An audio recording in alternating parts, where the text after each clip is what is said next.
Well, hey there. Hi there. Ho there. Welcome to BWAAA, Wow. King of the Hill podcast. I'm Mike.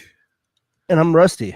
He still is Rusty. Now, we are Still Rusty. we're doing some remote recording today because I've got to go to Austin a little bit later today, and some of the equipment is being used by a high school football team or basketball team or somebody.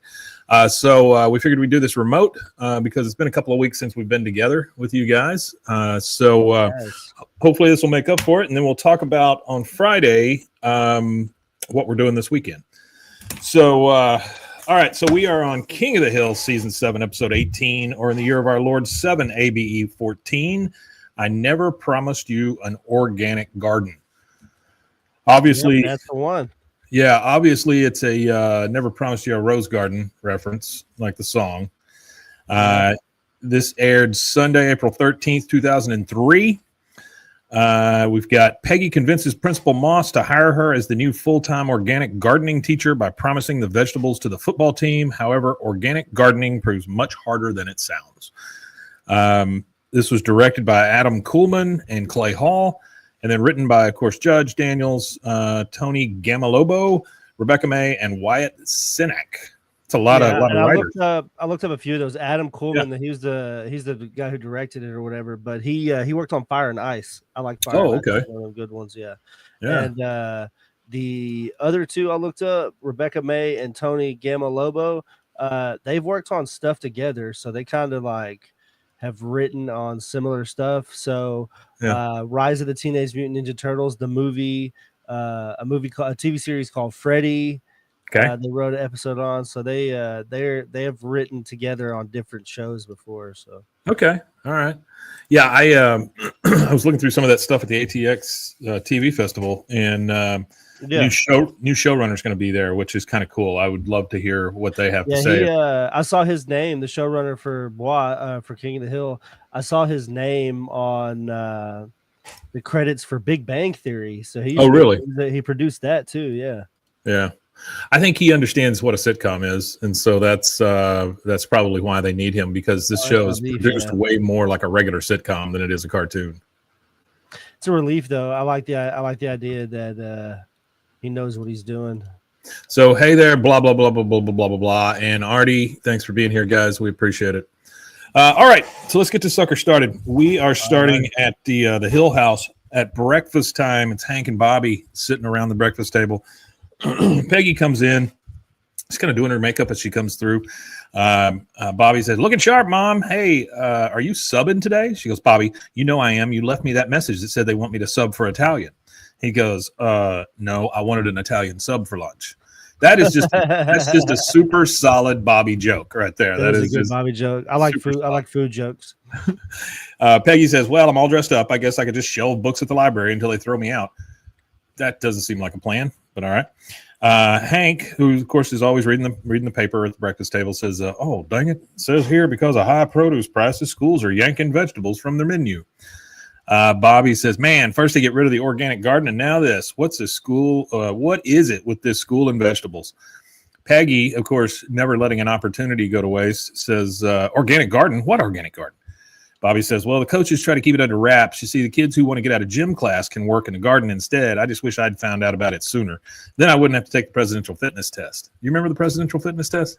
No, we never did that. But we did do we did have a garden. I think in like fifth grade, we had like a compost thing where we composted and we had like a little garden. I don't remember what we grew or anything, but I remember having a garden and stuff like that.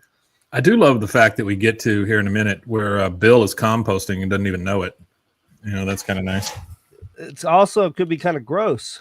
It's very gross, yeah. But I'm just saying, it's they got a big leg up on the compost.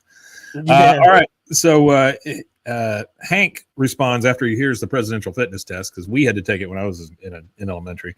He goes, "You'd rather work in an organic garden than participate in the presidential fitness test? Where's your patriotism, boy?" I don't think that's what that's about, but okay. Bobby says, "I hate doing the flex arm hang in front of everybody. They call me T-Rex because my arms can't support my weight." That's pretty good name. Hank says, "Bobby, the flexed arm hang." Oh, I know. Could mean the difference between life and death. Doesn't matter anyway. Mr. Tomich is retiring and garden is closing. End of story. And of course, Peggy gets an idea when she hears all of that, because Peggy is always trying to make her the most important person in the room. If it ain't about her, she'll find a way to make it about her real quick. You got that. No kidding. All right. So now we transition over into Principal Moss's office. Peggy's sitting there showing him pictures of her gardening and stuff. She goes, so as you can see and smell, I am a very gifted gardener. He goes, sorry, Peggy, but we're not looking to replace Mr. Tomich. See, nobody really needs an organic garden. The football team, on the other hand, could use more storage space for their blocking sleds and old broken helmets. It's pretty rough when that's taking the place of what you were trying to do. Well, it's kind of true, though. That's kind of what happens to these schools. Oh, yeah. He kind of gets up and he's staring out the window and he says, oh, nice punt. I tell you, this team's got something going, not like last year. Runts almost got me fired. The football team almost got you fired. Yeah. Peggy says, what if the garden was working for the football team? He goes, football? I'm listening. She goes, my husband read in the paper this morning about the veggie shortage. The team needs their vitamins. How do you expect them to make it state without iceberg on their hamburgers? Number one, iceberg has zero nutritional value. No, not even a caloric value. That's what I'm saying. There's just nothing there. It's all water. Yeah, it's all water. She goes, if you put me in charge, I'll provide the team with the freshest vegetables in Heimlich County. He goes, I'll tell you what, Peggy, I'll give you a shot. You do okay, we'll talk permanent and make sure you grow kale. That new quarterback we got loves kale. Do you eat a lot of kale? I eat a lot of greens. I eat a lot of leafy greens. Kale might not be at the top of the list, but I like mustard greens and stuff like that. I like those also. Kale, again, always feels like it's fighting me when I try to eat it. Like it's just so sharp. I'm not a fan. I'm not like, it's not something I'm just going to go for now. It kind of feels like greens. I like spinach and stuff. Yeah. It kind of feels like you're plucking up one of those weeds, and just eating the leaves right off of it or whatever. Yeah, definitely. All right. So we're back at the Hill House. Bobby, of course, is dressed as a magician, which I'm sure is just like a Tuesday. He's in the living room and he's right up in Hank's face and he goes, hey, Dad, want to see me? No. But do you know what? No. I mean, he doesn't want anything to do with Bobby as a magician. That's right. Peggy comes in. She goes, say hello to Tom Landry Middle School's newest organic gardening teacher. Bobby's very excited in his little top hat and his cape. He says, you saved the garden? Way to go, Mom. She goes, mm-hmm. And now it'll be supplying fresh vegetables to the football team. Hank says, organic garden? That's what hippies eat. When was the last time you saw a hippie that could take an offensive tackle? She goes, oh, who cares, Hank? Organic gardening is terribly inefficient. It's a full-time job. It could be my full-time job. Because that's all it's about. It's about her. That's all it's about, yeah. Yeah. So now we go to the garden. And she's standing there looking at the kids that are part of the gardening club. And, man, I got to tell you, they look rough. They look pretty damn rough. They're definitely bohemian. Well, you got your kids that obviously get picked on a lot. You got a goth girl who ends up actually talking more than any of them. You got a girl that likes to just chase butterflies, things like that. These are not kids that would have ever been on, or nor will they ever be on a team of any kind. So she's kind of addressing these kids, and she goes, good morning, class. I'm your new gardening teacher, Ms. Hill. So this is all of you? Okay. She looks at some. She goes, ooh, this looks ripe. Let's get to work. And then Bobby says, work? Mom, you're embarrassing me. And then the goth girl speaks up. She goes, Mr. Tomich did everything himself. Sometimes we pick stuff. Mostly we just sat around and whatever. Peggy's like, well, there would be no whatevering in Mrs. Hill's garden. I can't imagine there would be. Now, a lot of wasted time, I'm sure, but not a lot of wasted time. Probably a lot of unnecessary stories that might not be completely true. Not be completely true and might not have anything to do with what they're talking about. Probably not. So it kind of goes to a little bit later, and we see Bobby on his hands and knees picking. He's sweating, and he's getting in there and doing it. You got to give that to Bobby. But he finds a strawberry, and he picks it off and eats it. He goes, so that's why people eat fruit. But then you think about the fact that Bobby's favorite thing is a fruit pie. So how much actual fruit is in that fruit pie? Probably not a whole hell of a lot. Probably like 5% fruit. Something like that, yeah. All right. Let's see. Let's see how much fruit is in a fruit pie. How much real fruit? So we go to now Bobby and Peggy have their baskets full of fruit and stuff, or full of fruit and vegetables, and they're bringing them over to the football field.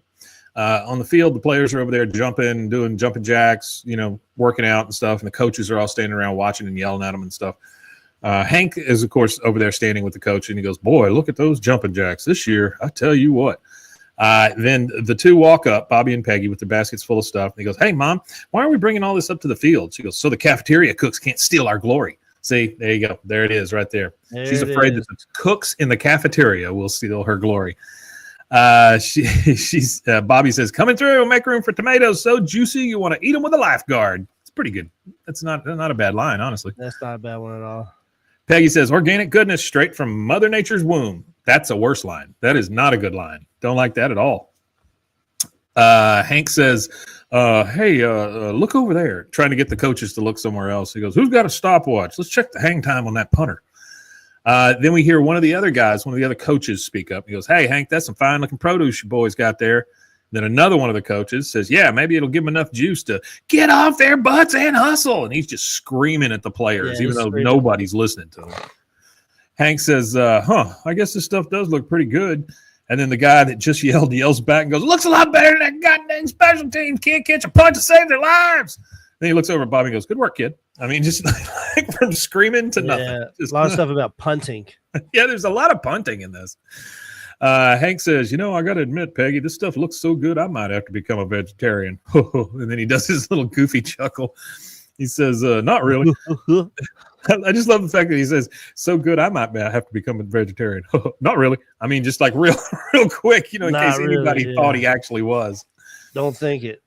He goes, "Look sharp, Bobby. It's the coach." Coach comes walking up, and he goes, "That's a heck of a good-looking berry. Keep up the good work, son," and pats Bobby on the back. Of course, Hank sees that, and all of a sudden he's like, "Oh, my boy, he's part of the team, My boy is making berries. My boy, he's making the berries. He's got the berries."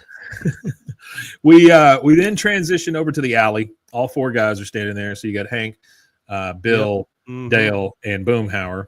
And Hank, of course, is regaling them with the tales of how the coach thought his kid was good.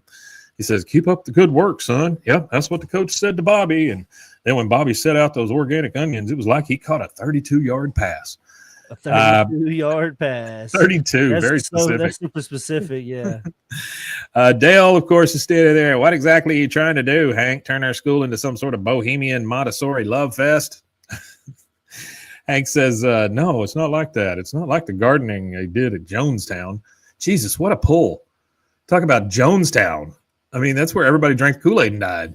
Yeah, that's the Kool-Aid drinkers. He says, "It's more like farming, and you should have seen the size of the crops. I tell you, for a bunch of gym dodgers, these kids did a pretty decent job." Well, I guess I'm going to head on in and watch some of the Home and Garden Network. It's compost week. Bobby and I are thinking of making a batch for the team. When have you ever heard Hank say he's going to watch HGTV? Never. That just can't be a thing. But I think that would be his thing, though, because they have like a lot of woodworking and a lot of DIY home stuff on there. So I don't think he would watch. I don't think he would like International House Hunters or anything like that, though. Well, you know what I am waiting for? I'm waiting for the Chip and Joanna reference somewhere in King of the Hill. For the new ones? Yeah, for the new ones. Because if he's watching HGTV now, that's true. There's a very high probability that he might. He's either watching them or a knockoff of them. Yeah, one or the other. Yeah, something like that. So he goes inside. Dale's just like, "Dang it, now I've got compost fever." Bill says, "Me too. Maybe we could pitch in." Isn't that a Ted Nugent song? Compost fever? Compost fever. Bill says, "Me too. Maybe we could pitch in." He goes, "Oh, great idea. Now we need to find some leftover food, lawn clippings, dead leaves, and coffee grounds that have been left to rot for a long, long time." We transition immediately to the window over Bill's kitchen sink, where Bill just opens up the window and scrapes all his food out onto the ground, just in a big pile. He says, "He's a gross. It is friggin' gross. It is really ugly looking. I mean, there's flies all over the place. It's pretty darn gross." He says, "Just for the record, there's a garbage can in there somewhere." My goodness. So That doesn't really make it any better that you put a garbage can outside of your window so you can scrape stuff into it. No, that's pretty nasty. Yeah, that's pretty rough. Dale says, you know what would make this baby sing is bat guano, nature's miracle grow. Not sure where he's getting that information. Bill says, where do you buy that bat guano? Sears? Sears. How about that? A Sears reference, huh? Yeah, the old dead Sears. Dale says, yes, but it lacks the potency. Say it again. I said Sears and no bucks. It was Sears and no bucks. You got it. He goes, yes, but it lacks the potency of straight out of the bat feces. Nope. We're going to have to go right to the source. Mono iguano. This is pretty good. Like the last episode that we did, the bee story was a little rough. Like it was lacking. It was just like it didn't even fill that much of the episode. This one makes total sense with this storyline. It's pretty good too. And then again, it also gives you a regional reference because anybody that lives in Central Texas knows that we got bats. That's true. That's true. And then when they go to the farmer's market, we see where that's at. All right. So we're back at the garden. Bobby is eating a carrot and just walking around, which is, I mean, freaking, what's up, that's Doc? love. Yeah. Artie says I love Sears. I'm not a big fan, but did work there quite a bit. So thanks for bringing that up, Artie. Now I'm going to feel bad about myself all day. I'm just joking.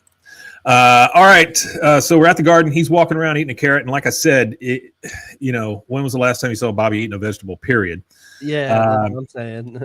And he's just kind of looking around. He sees the little, when you plant a garden, sometimes they'll take like the little seed packet and put it on a spike next to it so you know what's growing and stuff. And Bobby sees one and it says Gold Bar Summer Squash. Then he moves the leaves back and stuff, and there's just bugs and worms and all that stuff all over it, that's feeding on the vegetables. And so he kind of calls out. He's like, Mom, come here. Look at all these bugs. And then she comes over and starts looking at, or she's over there. She hears him yell, and then the goth girl comes up to her and says, Mrs. Hill, Spencer told me to tell you there's some weird fungus on the turnips, and I saw some snails near the lettuce. I already stepped on one. It was pretty cool. I mean, good for you, goth girl. Sears was mishandled terribly, blah, blah, blah. You're absolutely right about that. I think it's crazy that you used to be able to buy a house in a Sears catalog for like $5,000 and they'd come build you a house. Artie's referencing the fact that I used to clock in and then go see movies and then clock out is what he was talking about with the Sears thing. Oh, yeah. Yeah, you can, and now, like Amazon, there was a guy on there the other day, $40,000, he bought himself a house, and then it showed him putting it together, and basically it just all comes in one big box, and you raise the sides of the walls, click it all in together, and you got a home. That's crazy. Oh, blah, blah, blah says there's a Sears house near them. Actually, how do you know? I've looked how at do you know it's a Sears house? It's in the tax paperwork. Oh yeah. He says it's all metal bones, which I mean that makes sense. Okay, so goth girl has told her there's snails near the lettuce, and she's already stepped on one. It's pretty cool. She goes, "Oh God, we have to feed those to the football team today. Why did I promise them a field of greens?" Then she starts squashing bugs with her feet and goes, "Die, die, die!" I mean, she freaks the hell out. Yeah, she went overboard on that one. We're back on the field. Peggy and Bobby are bringing up baskets of stuff that they know is not good, but bunch of bad stuff. Yeah, Hank says, "Hey, everybody, the cavalry's here. Bobby, show the coach what kind of ammo you got for our troops today," talking about the vegetables that they would eat. Peggy, of course, Peggy kind of interrupts and goes, "Oh, just more of the same. Like they're not going to see it. I mean, I don't know what her plan was here." And then one of the coaches comes up and goes, "What the hell happened to this carrot, son?" And then it pans over to a kid who eats a piece of a carrot and just spits it right back out because it's nasty. Yeah. And then he says, "I wouldn't feed it to 6th grade JV." Hank says, "Oh, this is terrible." And then the other coach, the one that was yelling at people, goes, "Got anything else for the team to eat? An old hubcap, a wadded up newspaper?" "Peggy, I got to tell you, my job would be a lot easier." This is Moss now talking. He goes, "Peggy, I got to tell you, my job would be a lot easier if you weren't feeding worms to the football team. I got to call this gardening thing off." She goes, No, you can't do that. And then Bobby says, "Oh, man, I was practically on the football team." Hank hears that. And, of course, now Hank has to save this because his boy was part of a team. and he has to get him back to being a part of this team. He goes, now, hold on, Carl. Can I remind you of the time the school board wanted to fire a certain principal for growing a ponytail? He goes, well, Hank, that was a long time ago. Well, a lot of us said, yeah, he looks like a jackass, but he deserves another chance. I guess and that's all we're asking. Yeah, there we go. I love that. A lot of us said you look like a jackass, but and so Carl Moss says, okay, you got 2 weeks. And then one of the players from off screen is yelling at the coach. He goes, hey, coach, I don't feel so blah, and just pukes everywhere. And Moss says, like I said, 1 week. And that takes us to our first commercial break. We're going to take that real quick, and we will be right back. He got it.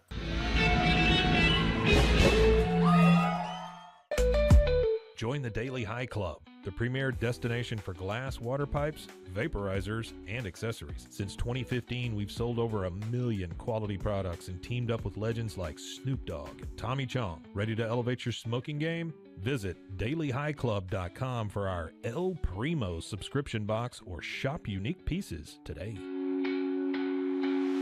Discover the world of luxury sex toys at Luxury Toy X and indulge in the ultimate pleasure experience. For years, we have been dedicated to the belief that sexuality and wellness are essential components of a happy and healthy life. With over 70,000 satisfied customers, we take pride in our ability to provide products that enhance your sexual well-being. Join our community of satisfied customers and unlock a world of pleasure and self-discovery. Visit luxurytoyx.com today.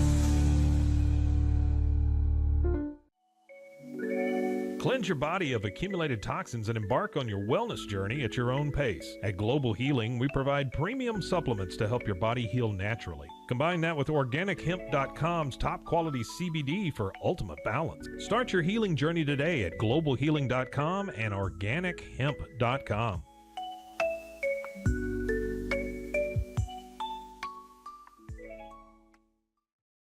I'm Hunter, the founder of Hello Cake, and today we're digging into ED meds. The number one thing we hear is that guys are sick of waiting for ED meds to kick in. Traditional ED meds take about an hour to kick in as they have to go through your digestive system, where Hello Cake's ED medication dissolves under your tongue and works in about 15 minutes. That's about 3 times faster than traditional ED medication. Curious about ED meds? Go to hellocake.com.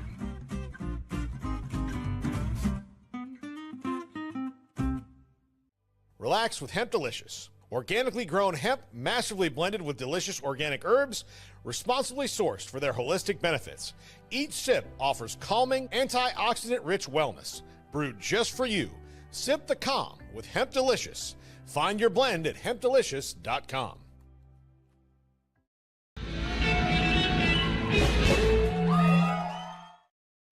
And we are back. We left Carl Moss telling Hank that he's got 1 week to fix this garden. We've got players vomiting because the produce is so bad. Hey, bad food, yeah. Bugs crawling all over all the vegetables and stuff. So the garden team is starting to look a little rough. Goth Girl seems to be the only one that has any sense to her. So now we're in bed at Hank and Peggy's, and both of them have a bunch of books around them. Hank is reading a book that says Organic Gardening for Morons, which I'm assuming is a reference to like all those For Dummies books. Yeah, I think so. This is a little rougher, though, because it's for a moron. So I like that.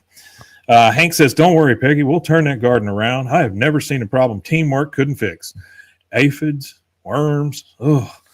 Why does every book about organic gardening have naked people in it? That's a great You might line. be watching a porn magazine, brother. That's a really great line, though. I don't know if that's a thing. Here we go. Hang on. He says, blah, blah, blah, says it was a Lustron house. LOL, not Sears. My bad. Okay, well, that's all right. No big deal. And then Artie says, Hank is a straight shooter. Yeah, he is. He is a straight shooter every friggin' time. Anyway, he says, why do all these organic books have naked people in it? Peggy says, well, this one has 3 chapters on Nixon and nothing about bugs. So I don't know how old. I got a tidbit for that. So yeah. Nixon established the EPA in 1970. And it wasn't, so it kind of like laid out like the regulations and policies and stuff that positively impacted like organic gardening. Here's why Artie is great at getting this stuff together, because one of the things he just said is, I looked, but a dinner of onions isn't around. that's a hard pull there, Artie. Waiting for that book. That the book, the one that Peggy got into trouble with the guns in the bookstore and all that stuff, or the book club and all that. Yeah, that's a great pull, Artie. Congratulations. I like that. It says it's got 3 chapters about Nixon and nothing about bugs. He goes, so when they say Mother Earth, they mean dirt, right? She goes, I'm not sure, but wait, listen to this. Snails are attracted to the smell of beer. They will follow the scent, fall into the beer, and drown, just like Judy Garland. Good God, that's a rough joke. That's a tough. That is a rough Judy Garland joke. Yeah, she died of drug and alcohol addiction. Yeah, 1969. Yeah. She just wanders into the beer and falls down. That's right. All right, so we're back at the garden. Hank is there, of course, trying to help now. He goes, okay, here we are. What a great-looking group of kids this is. And he leans over to Peggy and goes, this isn't all of them, is it? He goes, so how many of you ever tried out for a team? Every hand goes up. All the kids are standing around listening to him. He goes, and how many of you have ever been picked for a team? 0 hands go up. So they've all tried, but they can't get on a team of any kind. He goes, okay, then. Well, I'm forming a team, the garden team. And you're all my first-round draft picks, trying to make them feel good, although that phrase probably means zip to them. And then Bobby says, all right, I'm playing for my dad. With your permission, I'd like to lead us in a cheer. Give me and then Hank's just like, permission denied. I mean, just right. He didn't want to hear any crap from Bobby in this episode. He goes, now, if we're going to be a team, we got to play together and give it all we got. So let's get in there and show these bugs we mean business. And everybody cheers, and they're all going to get to work and stuff. So you see Peggy down on the ground, like crawling through the little, what do you call it, rows where everything is planted. And she sees some stuff down there, and she's just kind of weeding and things. And she goes, all right, last call for beer, you little garden munchers. You don't have to go home, but you cannot stay here. And she starts to pour that beer on the tomato plant. I've never heard that before. Huh? I've never heard beer for snails. I've never heard that either. It makes sense, though, I guess. I mean, I guess if you can clean your battery with Coke. I've heard salt for snails. Yeah. Salt will just kill a snail. I mean, we used to, like, you'd see a slug, you'd sprinkle salt on it or whatever, and it just disintegrates. Yeah. So Hank is over on the other. She's pouring beer on the tomato plants. Hank's on the other side. He's cutting up gallon milk jugs. I have seen those before. Like my great grandfather used to have a big garden. Yeah. I've seen that. Yeah. That does a pretty good job. He's cutting those up, and he goes, now, supposedly these milk cartons will help protect the base of the plants from crawling bugs, which are all beautiful in their own way. You do see, yes, Artie, you're absolutely right. I was about to say that. When Peggy is down with the beer, pouring it on the tomato plants, you see the goth girl's hand just like reach in and grab a beer. Grabs a beer. Yeah, I was going to say that. Nobody even knows. So he sees, as he's talking about these milk cartons, he hears these kids playing around back there, and sticks his head around, and he sees 2 kids with milk jugs on their head battling each other with rakes and hose like they were lightsabers. And the kid goes, Queen Amidala, I'll save you from the dark side. Hank's is just like, oh, God, if there were any more than one garden team, we'd be in last place. Bobby speaks up and says, quit screwing around, guys, and forget about Queen Amidala and the dark side. Who's saving these cucumbers for aphids? Bobby didn't know that Hank was watching. And Hank is like super proud when he sees Bobby go in there and just get these guys back on track, All right. Now somebody's got to, because they're losing the plot. Absolutely. That was always my biggest deal, I guess, as a teacher. It's trying to keep an entire group on a task, It's just, it's a very hard thing to do. And that's why you end up with like one kid doing all the work. Yeah. My kids would, again, it's art class and stuff like that, which wasn't as bad, but, there's a lot in there for them to fart around with, kids running with scissors and crap like that. So, oh yeah. Box cutters, all kinds of stuff. Yeah. I tell you what, they didn't have is any glitter. I got rid of all the glitter. Good. Yeah. We're back at the Gribble house now, and they are in the basement with a bat in a cage. So we've got Dale, Boomhauer, and Bill. Of course, this is the trifecta of idiots. And Dale says, boy, it's true what they say about the Denton flea market. Denton, there you go. Yeah, actually, Denton Flea Market, they'll have live wrestling this Sunday, May 18th, free entry. Only Parking $3. That's 4200 East University Drive in Denton. Okay. Free So if wrestling. anybody's That's great. listening, you can go You get some wrestling and some kumquats. there in Denton. Yeah. Yeah. He goes, boy, it's true what they say about the Denton flea market. You really can get anything there.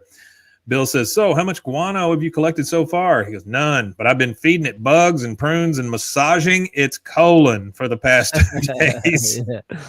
So the floodgates are about to open. Build an ark, boys. They all like get down and look at that bat right in the face, and then one little poop pellet falls out. Dink. That's it. He goes, we're going to need more bats. So we go back to the garden, and this is Hank talking. Andrew, how many times do I have to tell you? The weed puller is for – he sees this kid over there playing with the weed puller, he thinks. Yeah. But then the kid turns around, and he's literally pulling weeds like he's supposed to. He goes, pulling – oh, good job. Then he sees a girl running through there. Her name is Rain, by the way. She's a girl going through there just like throwing stuff in the air, almost like, wee, wee, you know, that kind of thing. So he assumes she's playing around. He goes, dang it, Rain, I don't think your extract of hippie is going to help our garden. Rain speaks up and says, actually, these are ashes from our wood stove at home. They discourage slugs and cutworms. So Hank is really getting a lot of feedback here from these kids. He didn't really expect these kids to pitch in. They're actually trying to learn now, yeah. Yeah. He goes, Rain, you've just earned yourself a high five. He goes, come on, don't leave me hanging. She finally comes over there and gives him a high five. Peggy is in the garden. She sees some rotten tomatoes, and she runs up to Hank. Hank, why isn't this working? Damn it, these bugs are eating my career. He goes, Peggy, I had my doubts about this whole organic thing too, but if the old gardening teacher pulled it off, then so can we. Look at these kids. They're actually working as a team. Hey, slow down, Tommy. Save some water for the plants. Right, so Hank is bought in. He sees these girls, or he sees these kids. Sorry, not girls, but he sees these kids working actually as a team, trying their hardest to get these vegetables to grow. So he's in la la land. You know, I mean, he's happy with what's going on because that's really all he wants to see. He just wants to see them actually pitch in and learn and all that. Yeah. Now, Peggy, on the other hand, that's a different thing. Peggy shows up to Mr. Tomich's house. Mr. Tomich has retired, and he apparently spends most of his time in the hot tub. So he is in the hot tub while Peggy is talking to him. She goes, Mr. Tomich, I don't know how you did it. I tried every organic trick in the book: soapy water, pepper spray, tobacco, cotton balls, pecan shells, ladybugs, and I got Jack. Whew, that makes me tired having to say that. He goes, yeah, well, that was a long one. He goes, how about methyl whatever he says. And she goes, that wasn't in my organic gardening book, was it? He goes, very powerful pesticide. Just be sure not to get any of it on your hands. So he's giving away the first secret here that he was using pesticide when he was saying it was an organic garden.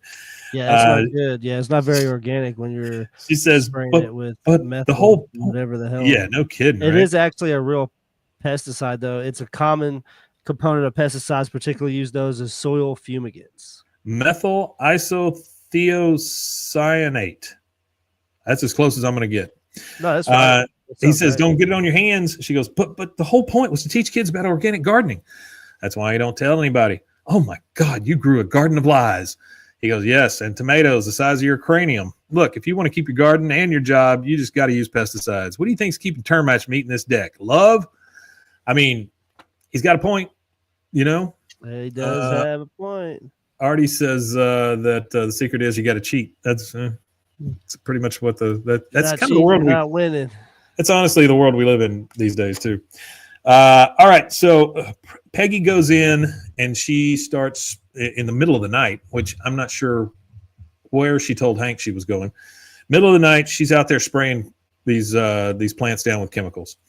Then we see kind of a montage of the next few days, and we're watching a tomato that's hanging off a plant, and we see it start to grow and ripen and all of that, and it gets huge.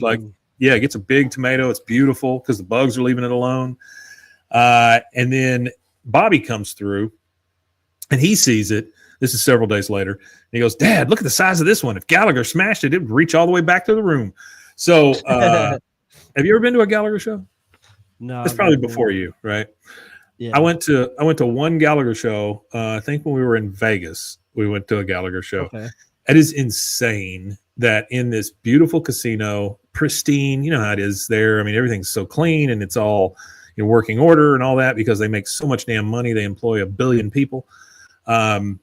You've got Gallagher on stage smashing watermelons so hard that they fly into the first few rows of the seats. Was it a band? Huh? Was this a No, band? he's a comedian. He was a comedian. He was I've never heard of him. Gallagher, he was a prop comedian a lot of the time, and one of the things he would do was his sledge-o-matic, which is just this giant, like Wile E. Coyote type hammer, and he would put watermelons up there and just smash them. Right now, why I don't really remember, but yeah, they all had to wear like you had to get a poncho at the door if you were going to sit in like the first 3 rows or whatever. Blah blah blah says I saw him at Knott's Berry Farm once. That's cool, I guess.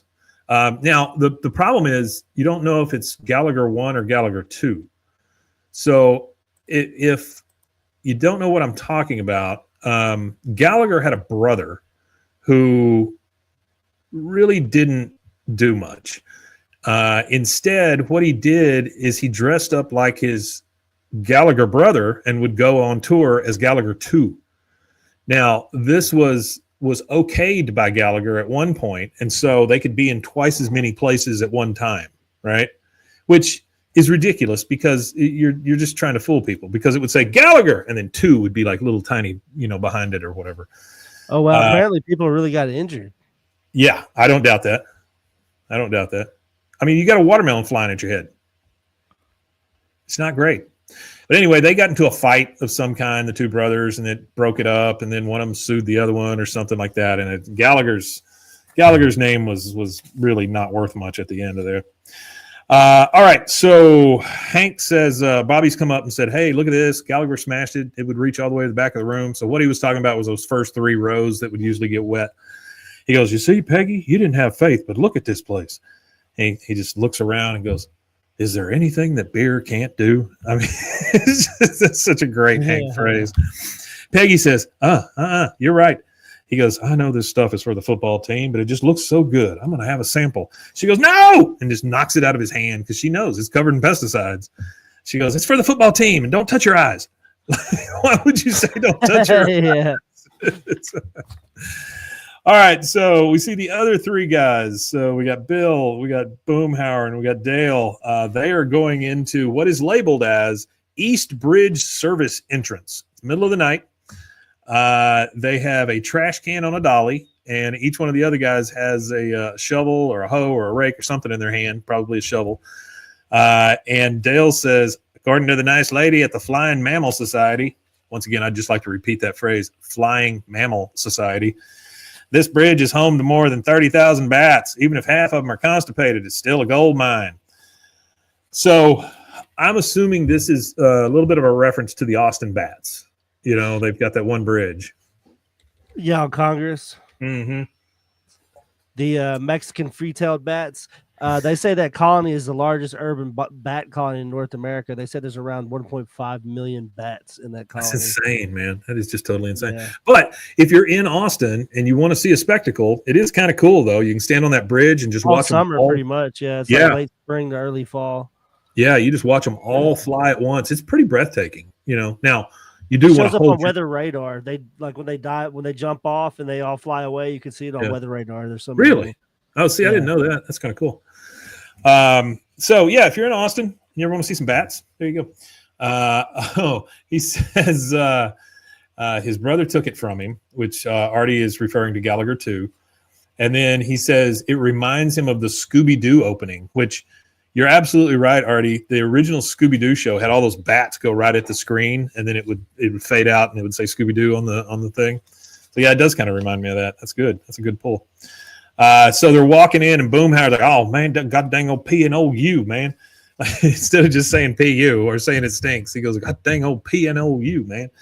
Bill says, "Oh, yeah." Bill says, "Oh God, it's awful." They're all taking big, deep breaths.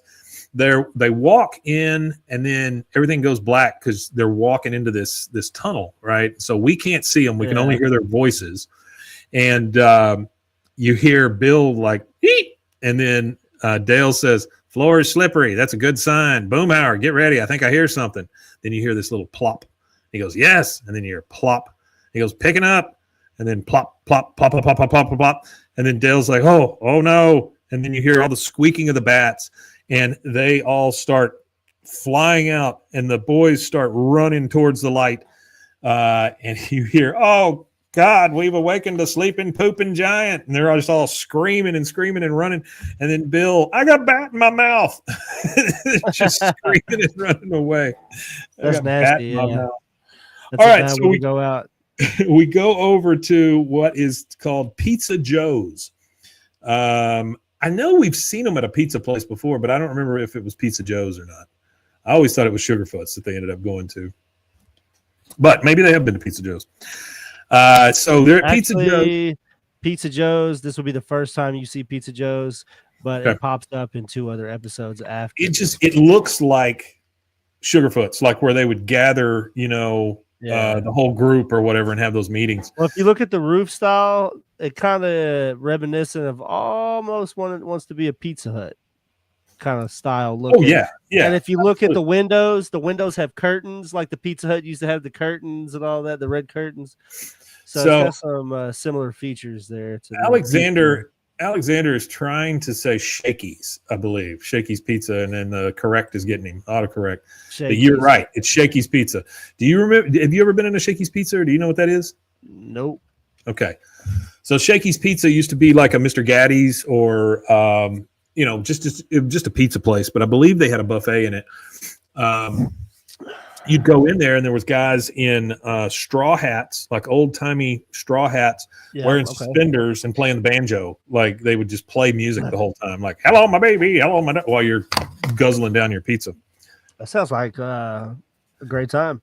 It was the one out here, the one here in town used to be on Valley Mills, but it closed in '78. Yeah, Shakey's. Yeah.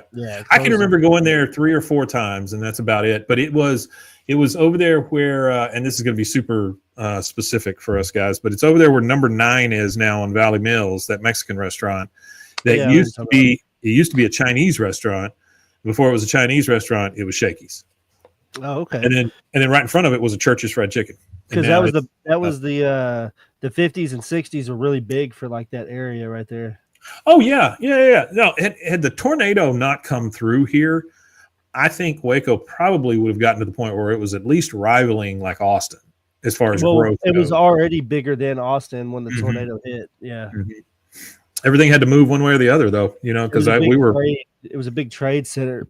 Yeah, we were just devastated. I mean, it really did kill downtown for a long time. Very long time. Okay, so we're at Pizza Joe's. Say it again.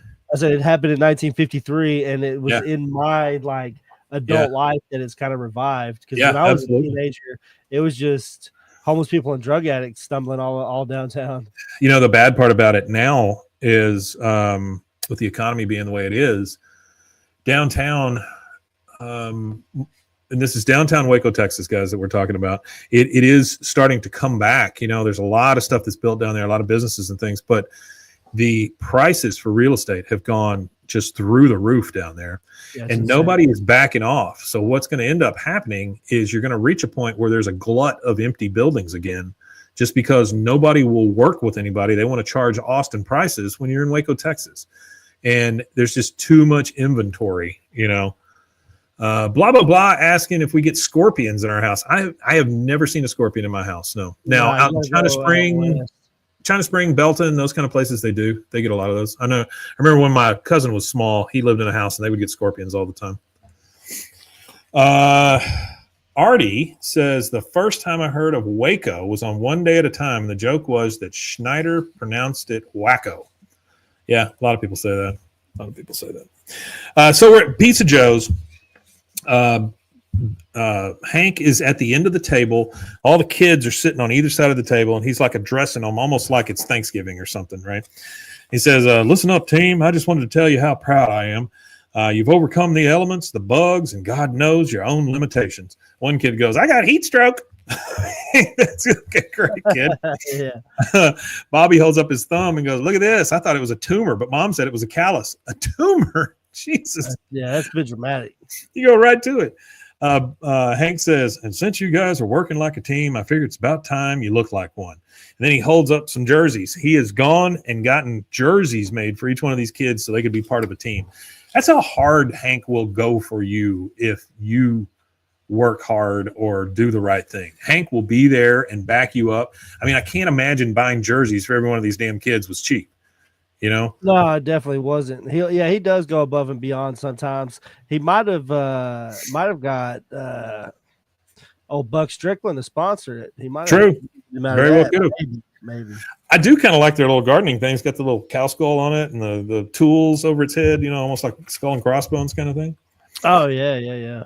So he holds them up and says, you need to look like a team. Everybody's just like, and he goes, yep, team jerseys. Bobby, you keep up the good work, and I might just have to sew a C on your jersey for captain.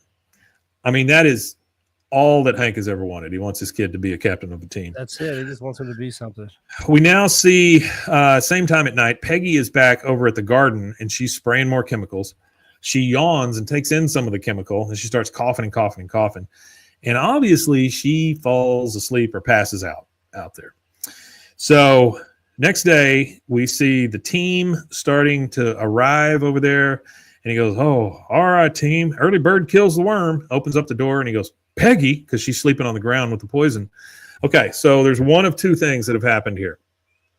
Either she passed out late last night during the pizza party and stayed there. Yeah.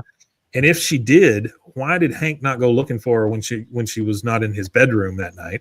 Yeah, it's a weird continuity thing. Or she had to get up, and this is the way I like to think of it. I think she got up very early. So the dark is confusing, whether it's really late or very early. I think she got up very early and went to the garden and started doing this and passed out. Yeah, that's what it is. That makes more sense. That's probably what happened, yeah. So he says, all right, team, early bird kills the worm. He opens up the gate, and there's Peggy all passed out. And he goes, Peggy.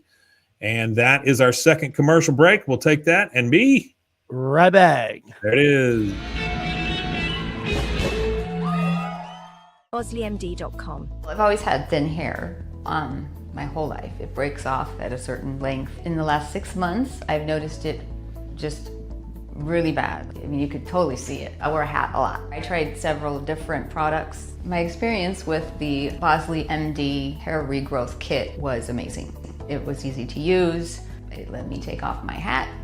I could go in public and have my picture taken and feel normal again. BWAAA.com.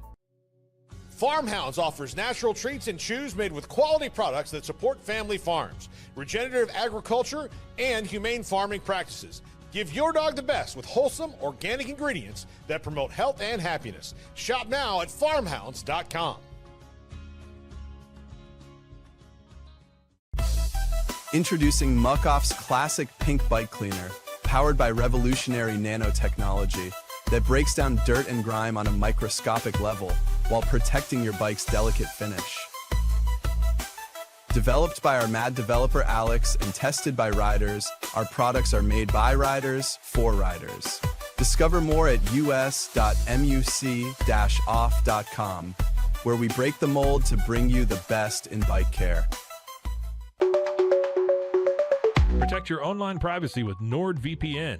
Browse securely, access content from anywhere, and keep your data safe with military-grade encryption.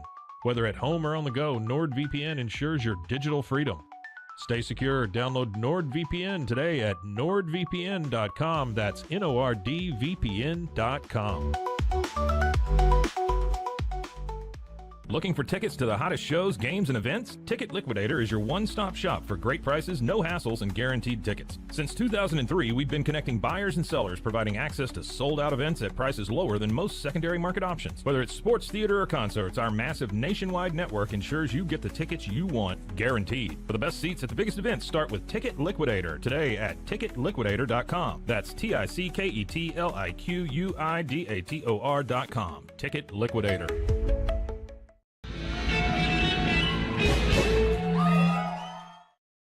And we are back. That was our last commercial break. Yeah. So we left Peggy passed out on the ground. Hank came to the door and opened up the gate to the garden with all the kids, found her there. And he says, Peggy, what are you doing? She goes, well, I was just vacuuming the garden. That's great. They The did golf that out there. the goth girl sees that she's holding the poison container, one of those pumpers that sprays. She goes, "That's a skull and crossbones sticker. It says warning poison." She goes, "All right, I've been spraying pesticides." Hank is completely taken aback by this. He says, "But Peggy, this is an organic garden. Using chemicals is the only thing you're not allowed to do." He goes, "Oh, come on, Hank. How else do you think I was able to grow them so well?" This kid says, You mean it wasn't us, the team?" And I mean, they're starting to lose faith again because it's kind of their life. Hank says, "And I already thanked God for a bountiful harvest. He must think I'm an idiot." And then he walks off like he's in direct connection with God here. Peggy says, "Well, I had no choice. You can't get anything good without chemicals. Chemicals are what keep my hair so high and brown. Hank," as he's walking off. We then transition over to the Denton flea market, as mentioned previously. Yep, all three of the boys are Denton flea market. If you pull up tonight, there is a free wrestling show. go get some wrestling, boys. $3 parking. Bring cash. Can't beat that, man. $3 parking for a wrestling show. All three of the boys are walking in there. So you got Dale, Bill, and Boomhauer walking into the Denton flea market. Or actually, they're already there. We see that they have a tent set up, all three of them, and they're selling Grib, Treve, Hauer, Bat Guano is what it says on the sign. Wow. Couldn't think of a longer name. Yeah, that's a long one. So it's got part of each one of their names in it. Dale says, "Screw helping the football team. If they want guano, they can crawl through hell getting it like we did. I had to burn my favorite Levi's and a hat that was perfectly molded to my head." Guy walks up to their tent and kind of looking at what they've got, and Bill goes, "Step right up, man. Get a little guano." Just like, oh, I'm sorry, this is Boomhauer. "Step right up, man. Get him a little guano, just like them dang old Egyptians, man. Gonna change your life, man." The guy just keeps walking, and he goes, just guaranteed to be fresh too, man." And then Dale says, "You, sir, why are you afraid to take the guano challenge? Are you afraid it might rock your world?" Talking to somebody else, and they just run off. "Coward!" Like he's screaming at them. Now we go back to the Hill house. Hank has been really let down by this, so he, of course, is out mowing the yard to get his frustrations out. Oh, he should be. That was kind of shitty of her to do that. Like you said, the only rule to an organic garden don't spray pesticides. Not put pesticides on. You can do anything else you want as long as it's not pesticides. You got it. I mean, you can take shit right there on a tomato plant. But he's there mowing the yard on his riding lawnmower, just kind of getting the steam off. Bobby comes home from school. He gets off the bus and goes right up to his dad and says, "So Principal Moss pulled the plug on the garden. The football team is moving their blocking sleds over there next week." Hank says, "Well, good. I'm on a goddamn mailing list for an organic food store. To think I shopped at a place called Passages." Passages. It was kind of funny. Bobby says, "I guess the garden team has one more game left, huh, Dad? Harvesting the last crop." Hank says, "There never was any garden team. This is just your mother, the cheater, spraying her cheater juice all over the place." Cheater juice. Bobby says, "No, it wasn't. We worked hard on that garden." Hank says, "Who knows what we really did? It's like we all got caught using steroids. The only honorable thing left to do is forfeit and get off the field." And he just kind of mows away, right? He mows off into the distance. Yep. Later, we see Bobby working in the garden again. And the goth girl kind of comes up to him and she goes, "What are you doing, Bobby? The garden team's dead. We should just set fire to the whole thing and watch it burn." He says, "We planted this garden and we worked hard to make it grow. Now there's one more harvest left and the snails are going to have to go through me to get it." And then all the kids come in. They all start working. You see the goth girl crush the snails. They're doing the snail thing. They're on the team. Yeah, they're on a team, We see Bobby ride his bike home in the dark, which, again, do they not know where Bobby's been? Then he goes into the garage. He takes all his clothes off, puts it right into the washing machine. My grandparents used to have their washing machine and their dryer in the garage like that. I think that's one of the only times I've ever seen that. But it did keep a lot of heat out of the house, I guess. Yeah. He takes his clothes off, puts it in the washer, and Peggy's around the corner. She sees him and she realizes how important this is to Bobby. So she's got a little bit of a soul left when it comes to her kid. Now we're back at the football field. The coaches are all standing around watching the guys practice, and you hear, "He's open. Dang it. Oh, look, it's Hippie Hill." Because here comes Hank walking. Hippie Hill, I like that. One of the other coaches says, "Hey, Granola, what's your boy doing in the garden over there?" and points at it. And then we see that Bobby is overworking in the garden. He goes, dang it, Bobby. All right, I'll go make sure they're gone before the football team brings over the blocking sleds. He goes over to the garden and he sees all of the kids in there working really hard.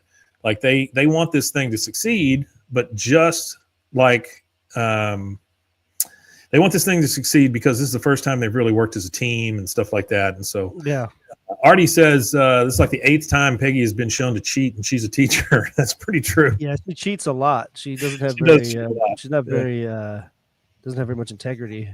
Well, I'll tell you guys something about teachers, and this is just between me and y'all. They're terrible students, and they are very bad at doing all the things that they tell kids not to do. So, if you've got a teacher that's in a meeting, guaranteed they're on their phone.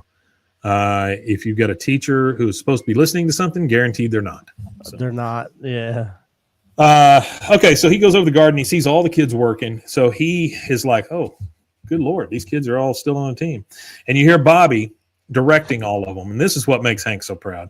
He goes, keep it up, team. It's the fifth quarter, and time's running out. I know you're tired and sore, but if we don't bring these vegetables in, no one will. So keep picking till you can't pick anymore, and then pick one more. And then as these poor kids are working, it just starts raining footballs on them. Footballs are hitting them in the head, hitting all around them and stuff. The football players we see are out there pushing their tackling dummies into where the garden's supposed to be. I don't know if they're just going to knock the walls down or what the hell they're going to do. And you hear from the players who are rolling up with these tackling dummies, try planting this. It's raining pain. Incoming. They're coming. They always come. Move it. There's something in your way. Run over it. Get out of the way, garden dorks. I mean, these guys are turds. They're real. They are. They're rough. Yeah, rough crowd here.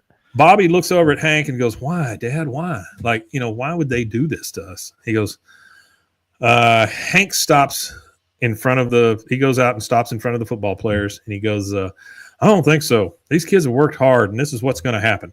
They're going to harvest their vegetables. You guys are going to eat them, and then you're going to say thank you. The coach says, move them, Hank. These cupcakes don't belong on the football field. He goes, you guys know I can play running back, but I can block too. As I recall, Rick, talking to one of the coaches, you were a tennis player, right? He goes, all right, come on, let's get back to practice. I mean, that is the one nice thing about living in this small town. You know everybody's secrets. He knows everybody's secrets. He's like, you didn't even play football. You played tennis. That's right. You were a tennis player. I'll run right through you. So they're back picking equivalent. That was like Hank, the equivalent of saying, none of you can whoop me. So that's right. Back and do that's exactly what it is. So they go back to picking, and Bobby says, we've been working in this garden for a week, and I tried to resist it, but Dad, give me a wheelbarrow ride. He goes, all right, quick, get in. So he puts him in the wheelbarrow, and he's pushing him around the garden and stuff, and then the camera starts kind of panning out. Peggy comes over to the door, and she goes, can I help? I've gone straight. I swear. I'm done with chemicals. I didn't even use shampoo or soap or deodorant this morning. Smell me. And then she shoves her pit into some poor kid's nose, like just wanting him to smell her armpit, which sucks for that stupid kid. Yeah. Bobby says, you can help step on beetles, but I got to warn you, the ones that survive the poisons are really tough. And then the camera just pans out. We see all the kids working. We see Peggy going to help. We see the wheelbarrow ride taking place. And all is good with the world again. And then we get our credits. And that's that one. After the credits, we do hear Hank say, is there anything that beer can't do? And that is it. That is season 7, episode 18, 7ABE 14. I Never Promised You an Organic Garden, aired Sunday, April 13th, 2003. That's a good episode. 144 of King of the Hill. That's a really good one, though. It is a good one. I like that one. It moved at a really good clip. All the stuff made sense, as to what was what. Now, all the A and the B all weave together too. So yeah, the subplot like tied. Yeah. So it was really like an A1, A2 plot kind of thing. Yeah, they did a really good job. That was a good one. Okay, so number one, I want to thank you guys for hanging on for the last couple of weeks. I know it's been a little weird. Yeah, birthdays, a little weird until we're done. Mother's Day, all that stuff. This next weekend will be a little weird also because we will be in Austin for the ATX TV Festival, and I'll talk more about that on Friday. But the most most exciting thing is this, which I am holding up the new poster for the new King of the Hill seasons and episodes. We will talk about that as well as the ATX TV Fest and what we're going to do there on Friday. But for this episode. I believe we are done. But once again, I just want to thank everybody for hanging on and being here. You guys are the reason we do this. Rusty gave you a big old salute. And you want to tell them where else they can find us? You can find us at BWAAA and that's pretty much everywhere there's a social media. And you can find us at youtube.com/@BWAAAKOTH. And if you're listening right now on the YouTube, stick around because we'll be recording our Friday episode. Friday episode. Hey, James says, thanks for being awesome. James, thank you for being awesome and being here. We really appreciate it, man. Yeah. Anytime. And if you guys ever have any feedback for us, please send it to us. Now, if it's about the fact that we're recording remote, just suck it up and deal with it. But other than that, if you've got suggestions or things that you'd like to see us try to accomplish, or you want to be a guest, reach out to us. BWAAKOTH@gmail.com. That is the way to go. All right. And with that, I believe there is only one thing left to say. Wima Tanye. Wima Tanye, indeed. Nice to be back.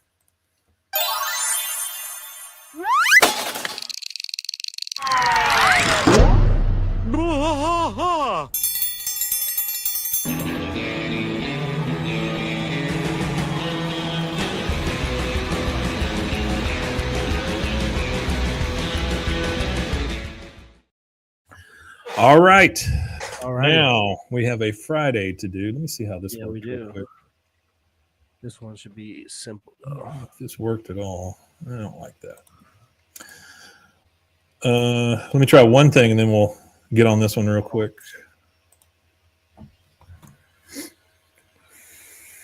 That moved a pretty good clip, honestly. That one didn't move bad at all. Really good. It was less than an hour. Mm-hmm. It's a fast-moving episode, though. It was, and it wasn't a lot of wasted space in that one. That's the thing. Now the dialogue is all like where it needs to be.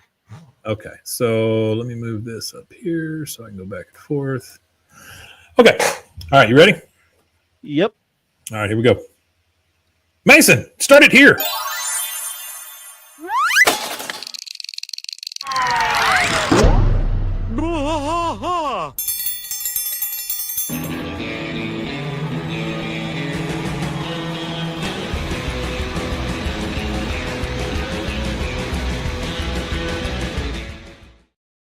Hey there, everybody. Welcome to BWAAA, King of the Hill podcast. I am Mike, and he is still Rusty. He's still Rusty. Yeah. Welcome to That Ain't Right Friday. We are so happy that all you guys are here.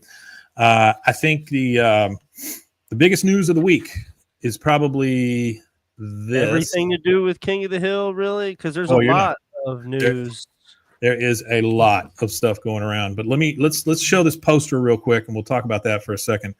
Now, if you can't see us and you're just listening to the audio, understand that this is the new Hulu poster. Now, it honestly harkens back to all of those DVD covers, that they used to do, because they would do a different DVD cover for every season. There's a lot going on in it too. There is a lot going on. You see, here, like the first thing I noticed was the beer with the drone. And then the second thing I noticed was Dale Gribble's crushing a vape instead of a cigarette. Dale Gribble is crushing a vape with a VR headset on, holding an Alamo beer. That's the thing. They don't look very aged. They don't look real aged. Now, I would say Boomhauer on this thing looks the oldest of any of them. Yeah, absolutely. Boomhauer's holding an iPad with an Alamo beer in his hand. Behind him is an electric scooter. And then all the way on the other side is Bill, who has not gotten any fatter. And he's got Velcro shoes on now, though. That's true. He does have Velcro shoes on. You're right. I didn't notice that.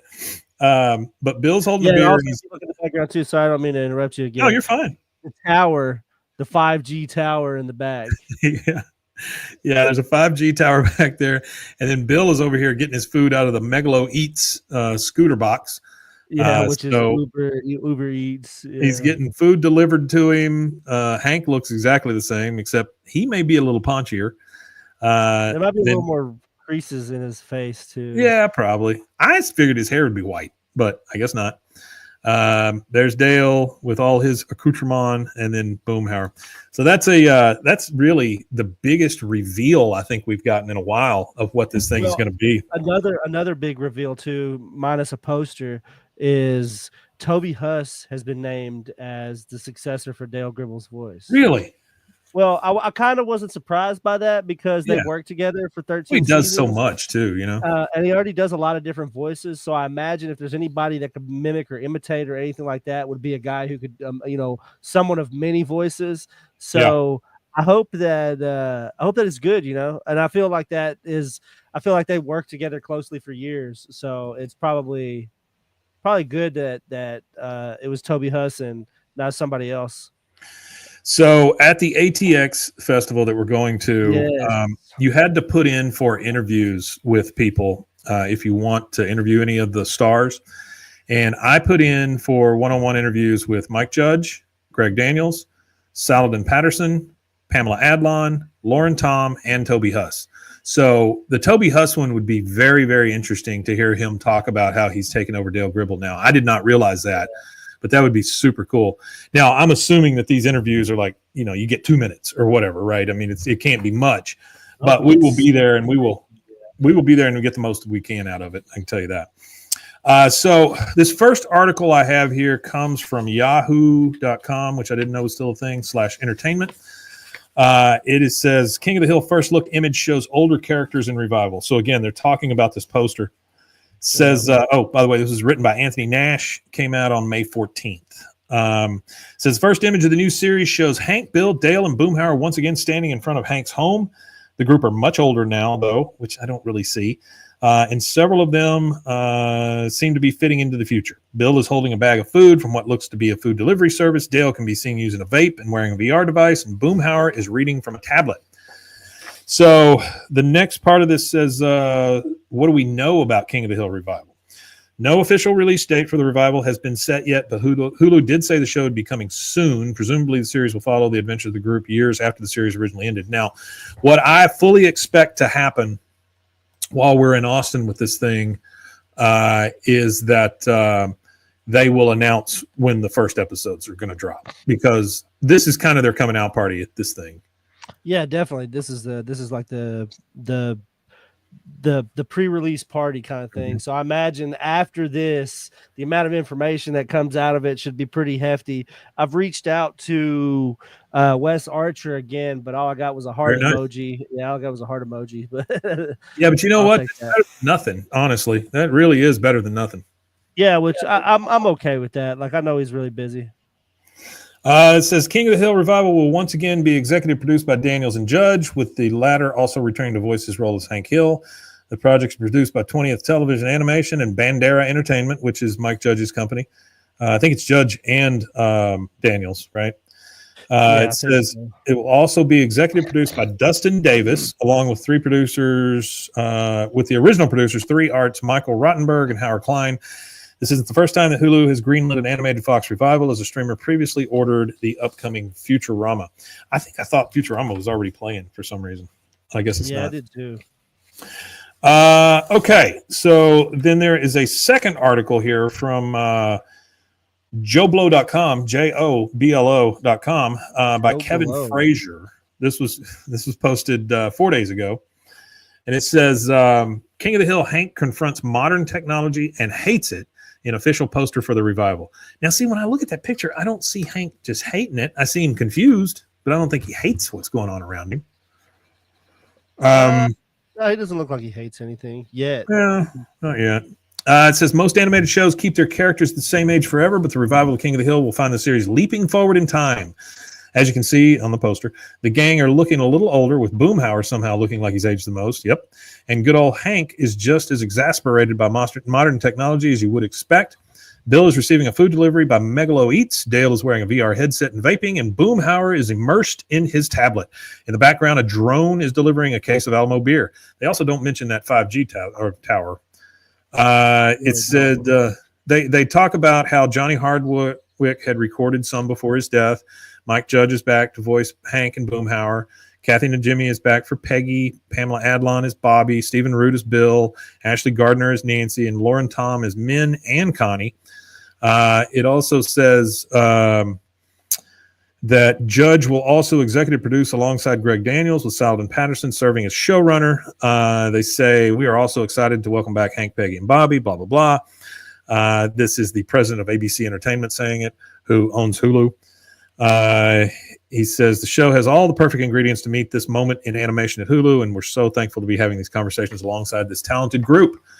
And then it goes on to talk about Johnny Hardwick and how he passed away in 2003. At the end of this, it says a sneak peek of the revival will be it says a sneak peek will be screened at the ATX TV Festival during a panel with the cast and crew on May 30th. The show doesn't have an official release date yet, but is expected to debut on Hulu later this year. So I really do think that that's when they announce the date. We're going to. And I'll tell you this, guys, if they announce the date, I will go live on something and tell you what it is. Because this is what I'm going for, right? Mm-hmm. We're both going. It's going to be me, you, and Sheridan, who works for us, going to this thing. And we're going to get as much time in front of those people as we possibly can. If we can't get in front of them, we'll get near them. If we can't get near them, we'll be in the back of the room, but we will report on what happens. So I'm going to get whatever King of the Hill information I can absolutely get, and as much of it. I'm going to try to social engineer my way into getting as much as I possibly can, whatever it is. I am super excited about this thing and happy to go to it. I think I'm going Thursday, and I'll be there till Sunday. I've also put in that I'm requesting interviews with John Hamm, with Seth Meyers, and with what was the other one? Steve Zahn. Anyway, I requested interviews with anybody I could possibly request interviews with. But I'm going to try to get those done, and then the rest of it will be all King of the Hill based. But this is honestly one of the first times that we've been given real credentials to go to something like this.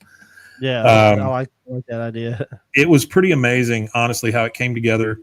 And I'm going to tell you, all you guys that are listening or watching, you are the reason that we were able to go to this thing, because you download our show, because you watch our show, because you listen to our show. They took notice, and when I applied for this thing, they were like, yes. And so without you guys, this wouldn't have happened. And I just want to say thank you to all of you very much. I appreciate it for sure. That's really all I've got. Do you have more information on things that are being leaked out or things that are coming out? That's pretty much it. That's pretty much everything. Yeah. So that is a Friday episode for us, guys. If you have anything that comes up between now and let's say Thursday, actually, we'll be gone by the time this airs, right? Okay, so, hey, pretend like I didn't say that. Today is Friday. If you have information, please send it to us, because next Friday, the day this drops, we will probably know that evening what's happening with King of the Hill, because all of their stuff happens on the 30th. Yeah, it does, yeah. Very excited. Looking forward to it. What are you looking forward to the most? I'm looking forward to being in the same space as the voice cast, the creators, and being able to potentially get our podcast in front of them. Yeah. Super cool, man. It's a big deal. The best part of it. And then just in general, getting our podcast out there in a more official way. Like, we're credentialed going into somewhere where there's media everywhere. So I think that'll be cool. We'll probably see some people we might, some media people we know, absolutely. So. Absolutely. Oh, I will be armed for bear with cards and information and stuff. So yeah. We'll find some folks. We need to try to get some stickers together. And I think, honestly, we've got that whole roll. If you'll remind me, I'll bring all those with us. Yeah. I think, honestly, this is a chance for us to pump this sucker up and finally maybe be able to talk one-on-one with some folks. Are we the longest running King of the Hill podcast at this point? I mean, I know there's some that have gone all the way through. As far as consecutive years of doing it, I'm pretty sure we're the longest running one, and we run us twice a week. And I don't think anybody was doing twice a week. And then some of them were struggling to do once a month. You know what I mean? Some of them were struggling that they were doing once a week, and then it would go to every other week, and then because that's what happens. You slowly peter off, and then it's completely you're done. So life catches up to you. I mean, we've managed to Yeah. over halfway through it now. We're on the downhill slope to the end. So yeah. But hey, we got brand new stuff coming. So we're so we're doing good. we're super excited, and we feel like it's great timing with the show and with us personally and all of that. So I am very much looking forward to this. But again, this comes out Friday morning, this episode that you're listening to now. So if you have any questions, please send them to us. You can send an email, you can, whatever you want to do, put them on Instagram, on TikTok, whatever, wherever you can. And we will try to get those things. We will try to get those things answered or try to do something with the information you send us. James says it's finally happening, and blah, blah, blah says the hype is real. Yep, that's exactly it. And that's why we're so excited. It's pretty exciting for all the hours that we put into it. We put over 100 hours into it now. True. So the amount of hours that we put into it, we put over 300 out. We've put close to almost 400 hours into it now. So wow, that's crazy. Yeah. So Rusty, if they want to send us stuff, or they just want to comment, or they want to get a hold of us, how do they do that? They could go to BWAAKOTH@gmail.com and just shoot us an email. I would like to see some more emails. So if you guys could shoot us some emails, and we'll answer any questions or take any suggestions. And, if you got an episode idea, whatever it may be, we'll take that to heart. So, appreciate it. You got it.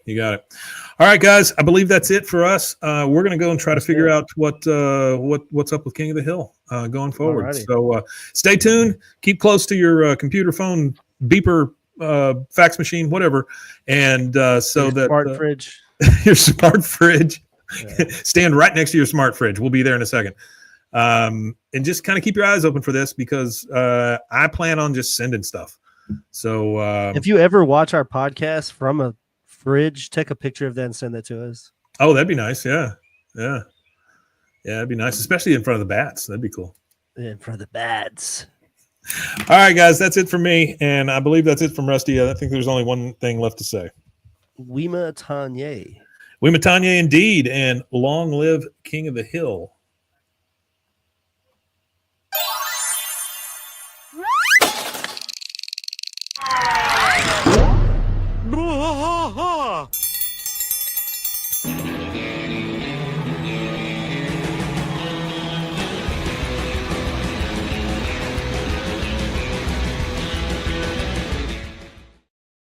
All right, that's it. All righty. Thanks, buddy. Appreciate you doing it.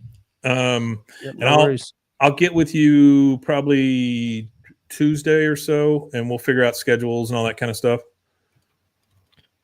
Oh, you talking about next week or whatever? Yeah. So we know what we're doing at the end of the week and everything. Yeah. I'll put kind of a schedule together and show what we need to go for and stuff. Okay.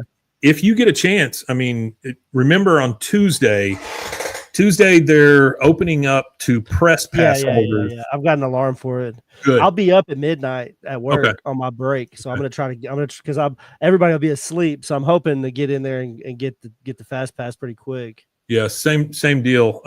There's 4 of them they give out, but then if you want to do additional interviews, you can, and you can put in for those. And like I said, I'm gonna try to get King of the Hill stuff. Yeah, I'm gonna pump out, try to get King of the Hill stuff. Sheridan was all disappointed because of the backyard barbecue. It says 21 and up, and she is 20. She'll be 21 in December. Oh no! Well, hopefully we can get into the backyard barbecue. Yeah. I said, well, the flea market's this weekend. Go get you a fake ID. I don't know. Yeah, I don't know. Yeah, that's a tough one.